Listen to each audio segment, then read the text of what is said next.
Hello. Hi, everyone. Welcome to the next episode, or the current episode, of Jen in 10. This is the little sister podcast to our main podcast, which is called Too Young for This, Too Old for That, a podcast where we explore intergenerational differences across the generations.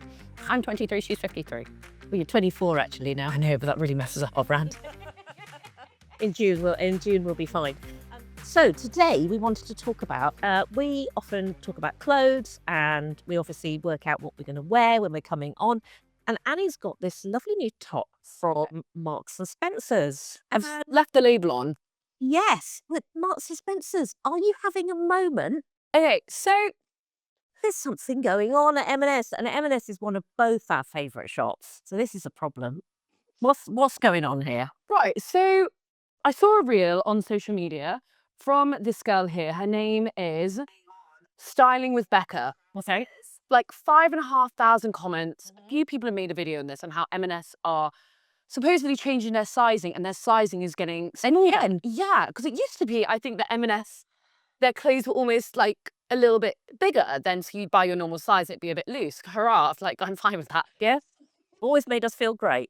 Like I'd say solidly, usually like with most women, I'm like a size 10, we fluctuate, whatever, but like some sitting around there. Sure, varies in different shops, as we all know, but roughly there. And then I went and I bought this shirt from M&S. I picked it up and I was with my sister, picked up the size 8, it looked tiny, 10, 12, and eventually I picked this up in a size 14. I'm not really one to care about labels and sizes of clothes. I think buy the size that fits you. What I do have an issue with though is when it's across all the clothes. I see other women shop picking up clothing and going, oh my God, this just isn't my size. And eventually you just go, there has to be some consistency. And when you go on social media and you see the same thing, it doesn't also help messing with people's heads and also just making it really hard to shop. A rant from Annie. Rants are normally my thing. But also, like, in a day and age where we like waste so much money on clothes, clothes go to landfill rather, and people don't necessarily have the time and energy, especially a shop like M&S, which, let's be real, Yep. Lots of working mothers, women who are busy with jobs, all of us. It's somewhere you go that you're like solid. The sizing is a bit messed up. I'm gonna ask Mike if she can just put a clip of her reel in here, because I think Styling with Becca, she sums it up so well. Okay.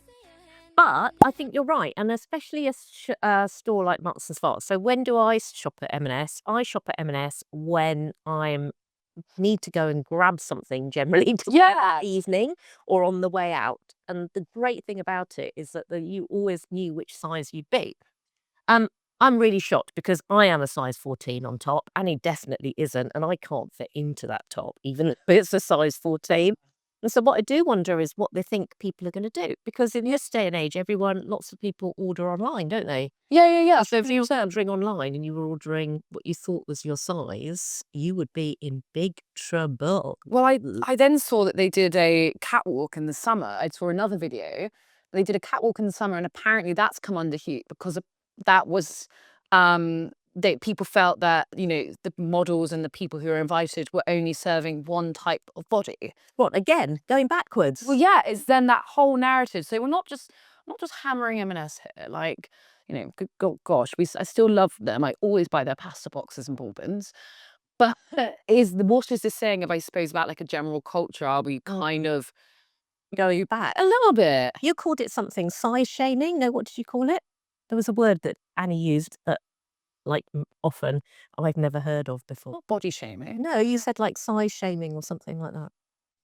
Vanity sizing. Vanity So sizing. sometimes when shops, they're like, oh, we're going to make our clothes bigger so that someone will walk in there and go, oh, look, I fit into a size 10. I know what I feel when I fit into a size 10. Yeah, or like whatever people fit into that makes them feel, ooh, they feel a bit like of a rush. Like, So vanity sizing, for all the oldies out there, that's a new term. and I think we can all The opposite of that then. yeah, like I think we can all get our heads around, okay, like I'm going to go into a shop, I might have to size up, I might have to size down, sure. Yeah. But I think what's interesting is the overall dialogue that has come from this like M&S shop debate is that, oh my gosh, are we actually just moving back a little bit in terms of society as a whole? Are we like not just trying to serve particularly the complexities of a woman's body?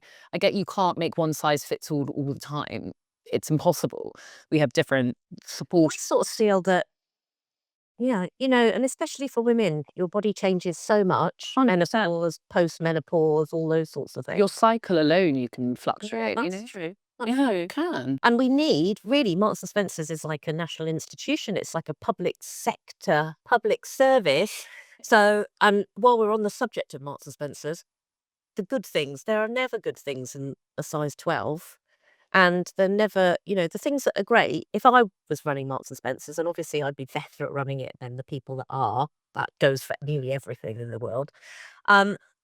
Make more sizes, more items of the most popular sizes. It would be good for your bottom line. Yeah, It would be good for the bottom line. it would be good for the bottom line. Yeah. And the bottom. Yeah, I think it's about in a world where I think there's a huge amount of conversations about women's bodies at the moment.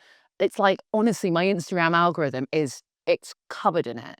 It's like, oh my gosh, like commenting on this celebrity's body and that, and like this person needs to gain weight because they're too thin, and this person needs to lose. It's exhausting.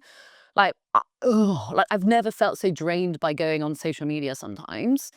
Our world is complex enough without hearts and Totally. lasers mucking with our heads. It's Exactly. amazing.